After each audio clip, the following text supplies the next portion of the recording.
Ladies and gentlemen, due to technical difficulties beyond our control at the moment, the Dragnet program, originally scheduled at this period, has been postponed temporarily. It will be heard in just a few moments.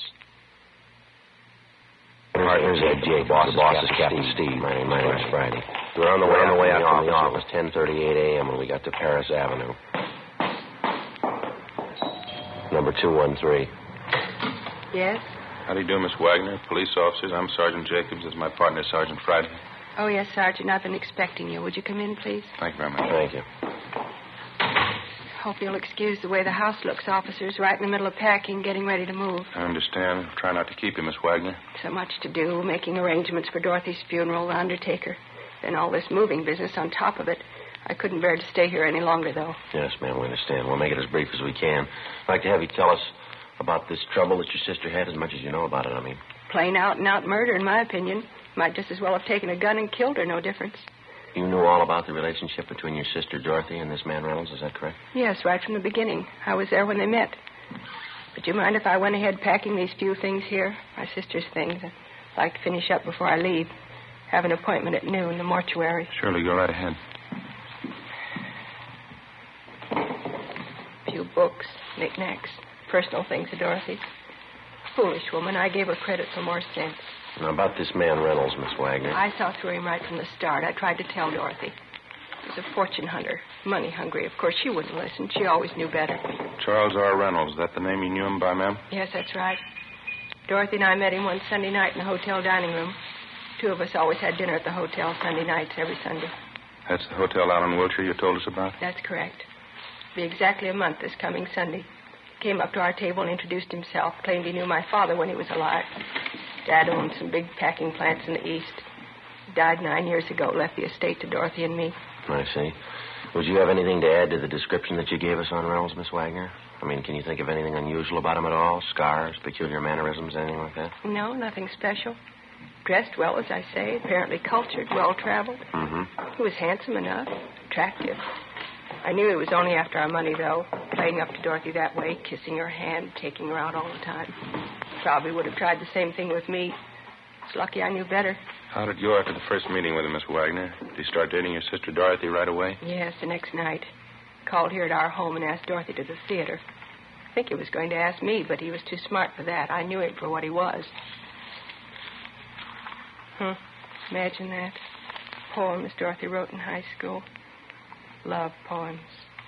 Silly. She never did get it out of her head. You and your sister lived alone here in the house, did you, ma'am? Yes, Dorothy and I and the maid. I don't want to stay here after what's happened, though. I'm going to my cousin's in Vermont. Never want to see this place again. Yes, ma'am, I can understand. How soon after you met Reynolds did he marry your sister? A little over 2 weeks. He'd been seeing her almost every night, taking her out dancing to the theaters, big dinners, bringing her home late. They'd sit here in the living room. I could hear them from my bedroom upstairs laughing, him telling her how beautiful she was. 42-year-old woman, imagine that. You're about the same age your sister was? Just about. A little older. People always took us for twins, though. Here's a snapshot of me taken in my 20s. The boy with me there, he wanted to marry me. My money, of course, that's all he wanted. Too bad. Dorothy never seemed to realize that about men. Girls from wealthy families, they have to be careful. We understand Reynolds took your sister out of town to be married, is that right? Yes, Las Vegas. Reynolds had told her his bank funds were tied up temporarily in a Canadian bank. He wrote Dorothy a check for $10,000, and she gave him her check for the same amount. He said he wanted to book reservations for a round-the-world trip for both of them. I see. The same day Dorothy gave him the check, he cashed it. The bank called her about it, and she said it was perfectly all right. An hour after he cashed it, Reynolds disappeared. No trace of him. Of course, his check's worthless. We found that out. Mm-hmm. And you figure that's the only reason your sister took her own life? There's no other reason. Wasn't the money so much. Dorothy has her share of the estate. It's a shame, I suppose. Awful shame, disappointment. She should have known better, a woman her age. Had your sister ever been married before, Miss Wagner? Yes, when she was 18. Ran off to Chicago and married a young fellow. She claimed she loved him, too. Naturally, he was after our money. My father and I went and brought her home. We had the marriage annulled. It was that way all her life. 6 men. They brought Dorothy nothing but misery. And this was the last, this Charles Reynolds. How about his background, ma'am, his business connections? Did he ever mention any of that to you or your sister? Claimed he had interests all over. South America, Australia. Seemed to have plenty of money. Guess his kind always has. Do you think you'll find him? We're going to try, Miss Wagner. Dorothy went upstairs to her bedroom and stayed there. She looked so strange. She took out some pressed flowers from a book. Some boy had given them to her once years ago. Don't know who. She just sat on the edge of her bed and stared at them, old pressed flowers. Next morning, the maid came upstairs, and Dorothy was lying on the floor. Empty bottle of pills next to her. Awful disgrace. Never happened before in our family. Mm-hmm. If you don't mind, Miss Wagner, we'd like to get as many particulars about this man Reynolds as you can remember. There. That's the last. I don't know what else to tell you, officer. All I know is I was young when Dorothy was young. I could have had a man if I wanted. But I didn't run off when I was 18 to marry a boy. I knew my duty. It wasn't proper. It wasn't a love. I didn't run off as a middle-aged woman to marry a fortune hunter either. What made her do it? I wouldn't know, ma'am. She was your sister. What kind of a man was he? What kind of a mind? Making love, kissing her, just to take her money. Imagine selling somebody with a kiss. Well, it's not the first time, ma'am. Is that so? Look it up. You'll find it in the Bible.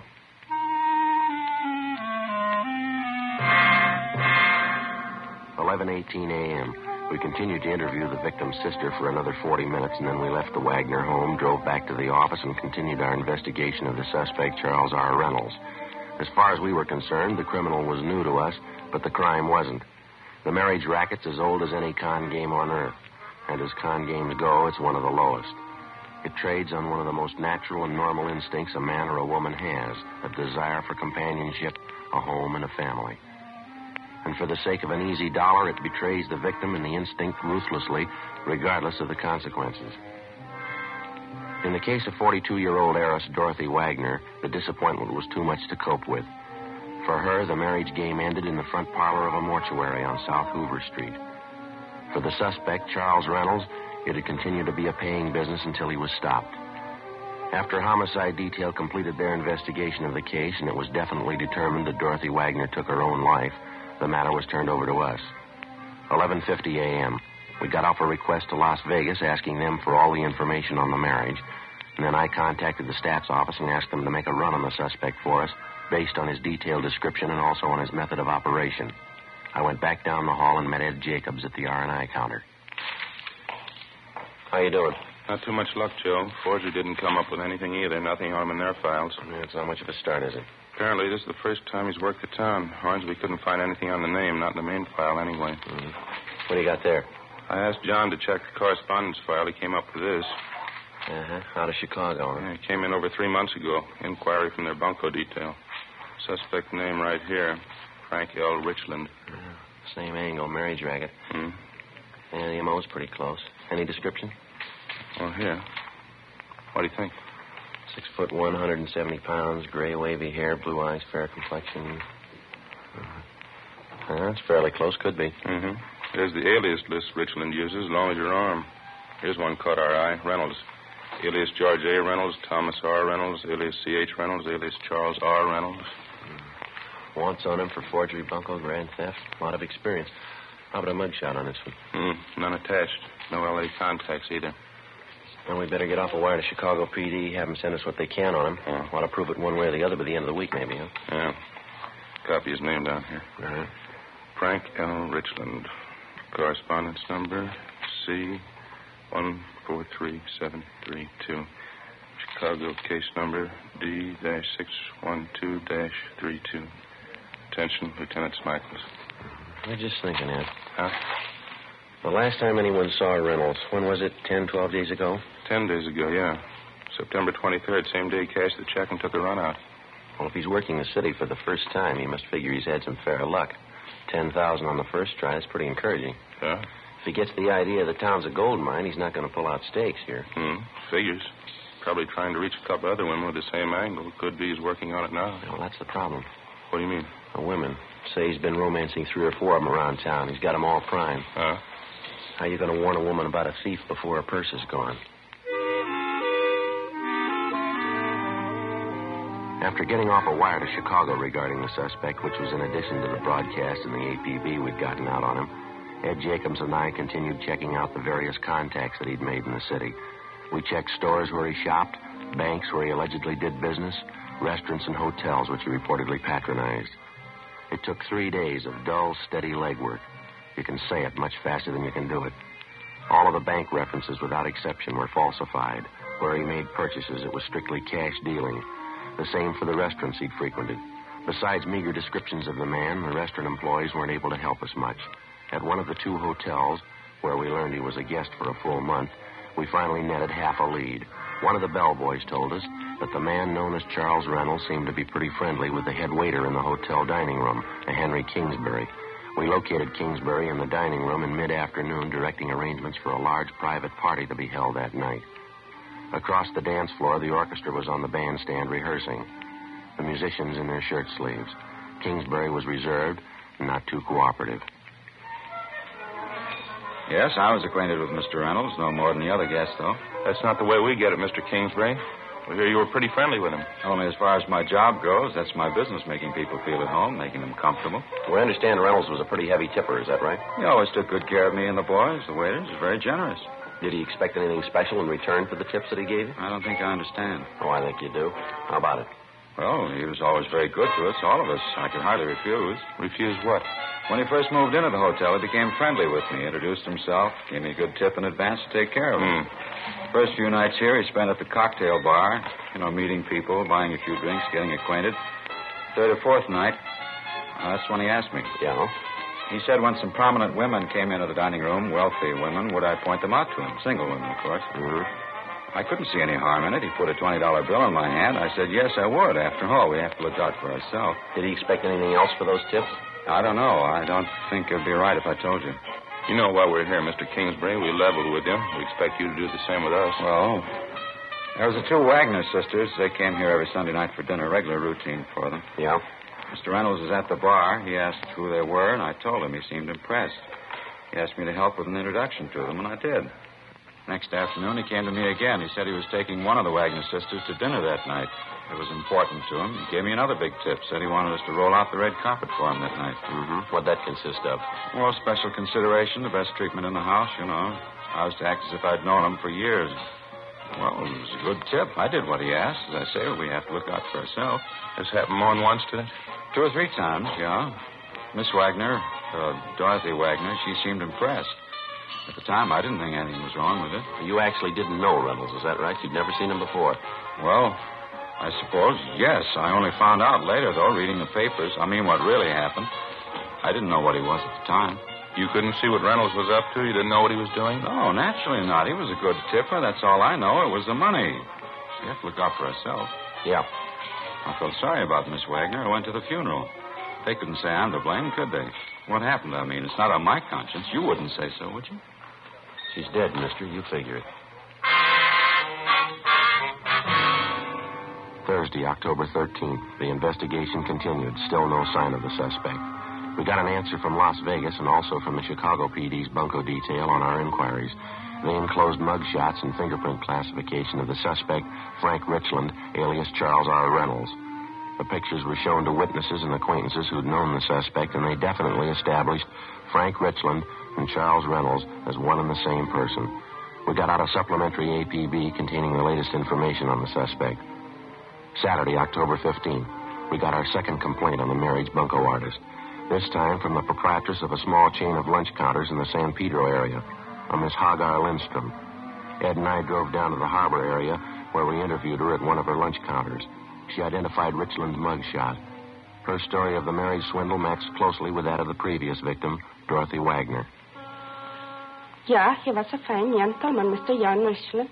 I don't know what happened. I don't know what to say. He told you he was from England, Miss Lindstrom, is that right? Yeah, he talked like Englishman. He could speak good English, like from London or someplace. Says he builds boats, big ones. I beg your pardon, ma'am? Big boats. Oh, yes. He told me that's his business. He said he had lots of money. We would sail around the world on a honeymoon. Maybe he will come back still. I hope so. I wouldn't count on that, Miss Lindstrom. Would you tell us this, please? How'd you happen to meet this man, Richland? At the hotel up the street, the big hotel. I can show it to you. The one on Jackson Street. Yes, ma'am. They seemed to know he was a rich man. Nice clothes he wore. He spent money a lot. When we got married, they spent lots of money. Where were you married, ma'am? We went down to Mexico. One weekend we went down there and we got married. It was romantic. Very nice. Even Lars liked it. Who's that, ma'am? Lars. That's him down the counter there. Lars, my brother. Oh, well, your brother went along with you when you got married, is that right? Lars and I go every place together. They don't do anything without Lars. Mr. Richland was nice about it. He doesn't seem to mind Lars. Just a minute, they call him. Lars? Huh? Lars? Lars and I run the business together. The soda fountains we have. It's a long time. We have work at it. Hard work. Yes, ma'am, guess so. We make good living. Not easy, though. That's why it was so bad. Mr. Richland, $3,000 it took. Ja, These are the police, Lars. They want to know about Mr. Richland. How do you do? How are you, sir? yeah, he was no good. When they find him, they hit him. Now, the $3,000 he got from you, ma'am, how did that work? I mean, did you give him the money, lend it to him? Just what was it? When we came back from Mexico from being married, Mr. Richland and me and Lars, he said he was waiting for money from his bank in New York. Mr. Richland said that. He wrote me a check for $3,000. I gave him our check for $3,000. Even Lars thought it was all right. Didn't you, Lars? Yeah, he was crazy. His check was no good. He beat him up, he punched him good. That's quite a bit of money, Miss Lindstrom. What kind of a story did he give you? He would buy the tickets for a honeymoon trip. That's what he said. A long trip together. Romantic. Mr. Richland and me and Lars. He didn't mind Lars coming along either. Did he, Lars? No, he didn't mind. Now, this Richland disappeared right after he cashed your check, is that Yes, right? sir. He got the money and he was gone. 6 days ago. We never hurt him. I don't know why he did this to us. I thought he loved me. I thought he was my husband. Mm-hmm. We haven't seen or heard anything of him since he disappeared? Not me nor Lars. But maybe we know. That's why we call you officers. Yes, ma'am? We have this friend downtown, M. Svensson. He met Mr. Richland once when he was here. Mm-hmm. Svensson called Lars on the telephone. He said he saw Mr. Richland downtown, going into the hotel. Are you sure it was Richland? Yeah, he said he thought so. How long ago did you see him? Last night. We got on the phone right away and talked to the friend of the Lindstroms, James Swenson. He gave us the name and location of the downtown hotel where he thought he'd seen the suspect, Richland, the night before. Ed called the hotel and checked with the desk clerk. Yeah, that's right. Fairly tall, wavy gray hair, fair complexion. Might be registered as John Richland. That's right. Okay, we'll check with you later. Bye. Any luck? Guy registered as Harold Richland. Descriptions match. He's still there? Checked out this morning.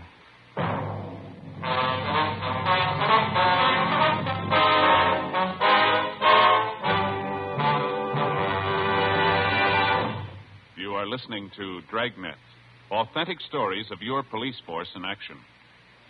Compare Fatima with any other king-size cigarette. 1. Fatima's length filters the smoke 85 millimeters for your protection. 2.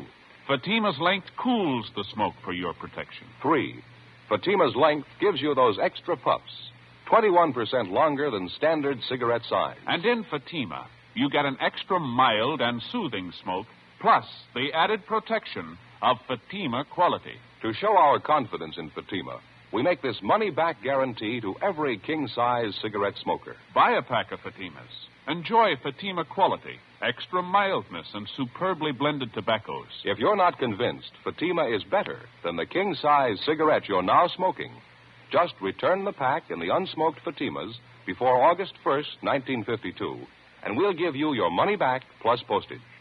Fatima, Box 37, New York 1. Remember, each king-size Fatima gives you an extra mild and soothing smoke, plus the added protection of Fatima quality. Switch to Fatima today. Best of all, king-size cigarettes.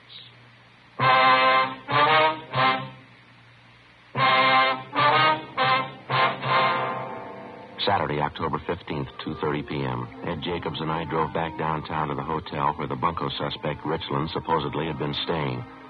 The desk clerk definitely identified his mugshot and told us that the man registered as Harold Richland had checked out a few minutes before 9 a.m. that morning. No forwarding address. We examined the room he'd been staying in, talked to the residents and the employees of the hotel, but we failed to come up with a single lead as to the suspect's whereabouts. During the week that followed, we received 3 different kickbacks on the all points we'd gotten out on Richland. We checked each one of them out, but they failed to materialize into anything. We stayed on it. October 19th, Wednesday, 7:50 a.m. Morning. Hi. What's doing? Charlie Frost called from forgery. Went over to talk to him and came up with something on the Richland thing. Yeah, what's that? Picked up a woman last night, name of Helen Stokes. Got a good-sized record, checks, bunco rackets. Yeah. Got her this time on a check brief. She wrote one for $3,500. Yeah, well, how's it tie in with us? Check was made out to Harold Richland. 8:15 a.m.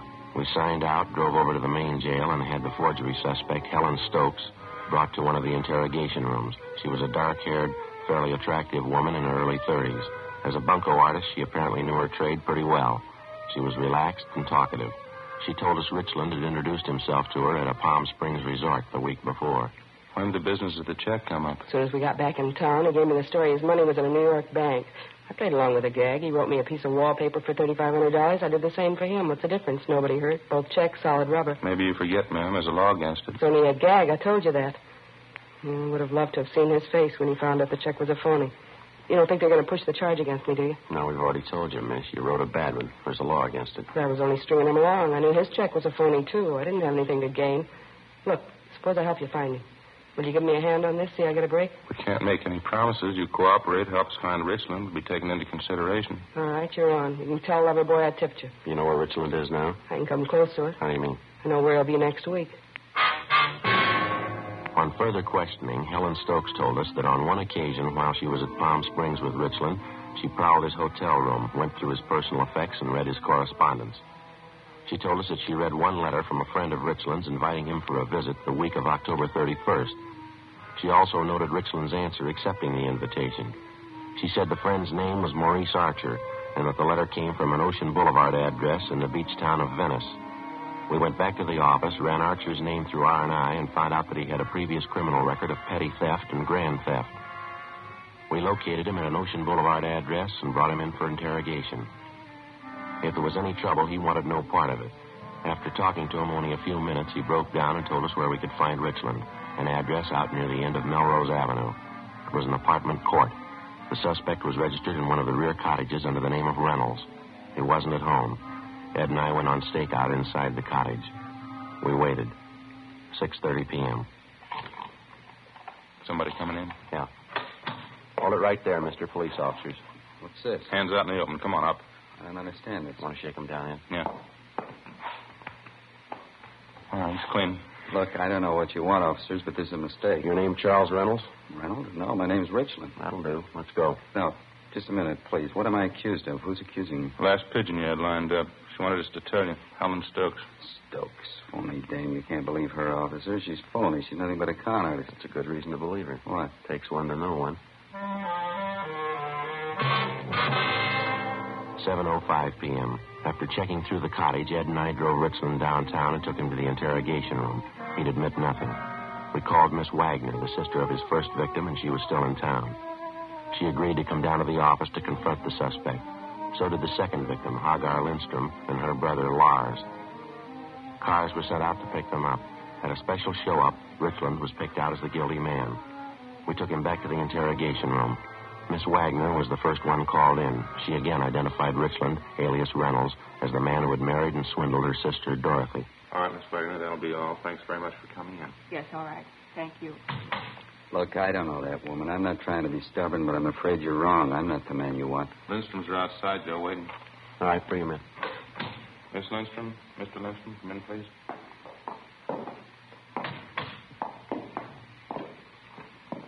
Miss Lindstrom? Mr. Lindstrom? Yeah, it's him. Yeah. I don't know you. I've never seen you before. You married me, John. You wanted to be my husband. You said that. Why did you want to hurt me? Sorry, I don't know her. You said for you and me and Lars to go on the boat, honeymoon around the world. You and me and Lars, you said all those things. Why did you want to hurt us? No, why? Is that enough for you? I don't know what they're talking about. He bait you up. Take it easy, Mr. Lindstrom. Lars. Lies. He said we all go around the world honeymoon. All right. Get him out of here, huh? Okay, Mr. Lindstrom, thanks. It's no good, Lars. Come. No, thief. Out this way, please. Yeah, find him, hit him. Thank you very much. There you Both of are. you. All right. All right, Richland, you ready to give us a statement? All right, I'll tell you. You can't blame me for that one. You wouldn't have gone through with that deal yourself. Nobody would have. What's wrong? A nice-looking girl. Sure, I don't mean that. What do you mean? A big clown, her brother Lars. Yeah? How'd you like to take that along on a honeymoon?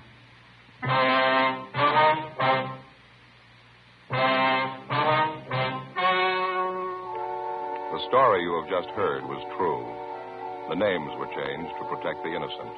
On January 14th, trial was held in Superior Court, Department 88, City and County of Los Angeles, State of California. In a moment, the results of that trial. Now, here is our star, Jack Webb. Thank you, George Fenneman. Friends, the reason Fatima can make the money-back guarantee you heard earlier can be summed up in 2 words. Fatima quality. Just prove Fatima quality yourself.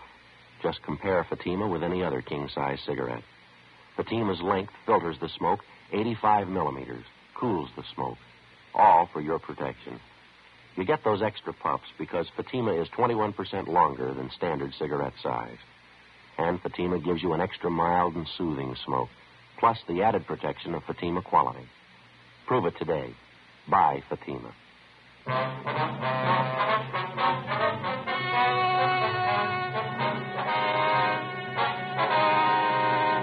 Frank Richland was tried and convicted of 2 counts of grand theft and 3 counts of forgery of a fictitious name.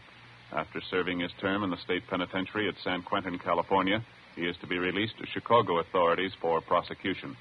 Grand theft is punishable by imprisonment for not less than 1, nor more than 10 years. Forgery of a fictitious name is punishable by imprisonment from 2 to 14 years.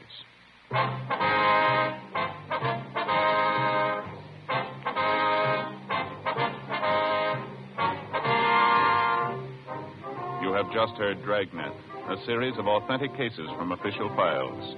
Technical advice comes from the Office of Chief of Police W.H. Parker, Los Angeles Police Department. Heard tonight were Barney Phillips and Virginia Gregg. Script by Jim Moser. Music by Walter Schumann.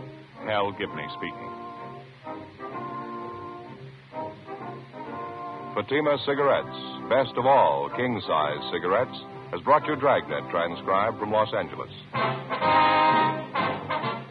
February 18th, hear the Gala City Service Silver Radio Jubilee on NBC.